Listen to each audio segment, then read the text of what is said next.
കഴിഞ്ഞ സെഷനിൽ സ്വർണ്ണവില പ്രഖ്യാപിക്കുമ്പോൾ അന്താരാഷ്ട്ര മാർക്കറ്റിൽ ഔൺസിന് $4,198 പരിധിയിലായിരുന്ന സ്വർണ്ണവില ഇന്ന് അല്പം ഉയർന്നുകൊണ്ട് $4,208 പരിധിയിൽ എത്തി നിൽക്കുന്നു.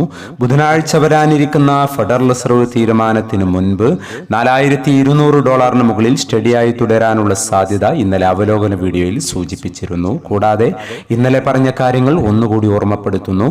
ബുധനാഴ്ച രാത്രി ഫെഡറൽ റിസർവ് തീരുമാന ശേഷം നടക്കുന്ന പ്രസ് കോൺഫറൻസിൽ 2026 തുടക്കത്തിൽ വീണ്ടും പലിശ നിരക്ക് കുറച്ചേക്കുമെന്ന സൂചന ഫെഡ് ചെയർമാൻ ജെറോം പവൽ നൽകിയാൽ വിപണി കുതിച്ചുയരാം. എന്നാൽ ഇനി സമീപഭാവിയിൽ പലിശ നിരക്ക് പെട്ടെന്ന് കുറച്ചേക്കില്ലെന്ന സൂചനയാണ് അദ്ദേഹം നൽകുന്നതെങ്കിൽ വിപണി $4,200 താഴേക്കിറങ്ങാനുള്ള സാധ്യതയും കാണുന്നു. കഴിഞ്ഞ സെഷനിൽ തങ്കവില ഗ്രാമിന് കാലിക്കറ്റ് 12,570, തൃശൂർ എറണാകുളം 12,580 എന്നീ നിലകളിലായിരുന്നു.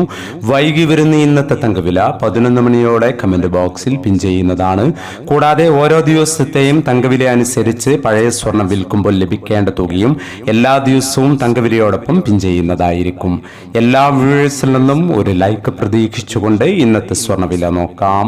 ഇന്ന് പവന് 200 രൂപ കൂടി. ഇന്ന് 8/12/2025 പവന് 95,640, ഗ്രാമിന് 11,955. ഈ വീഡിയോ നിങ്ങൾക്ക് ഉപകാരപ്രദമെങ്കിൽ വീഡിയോക്ക് താഴെ ലൈക്ക് ചെയ്യാൻ മറക്കരുത്. Thank you for watching.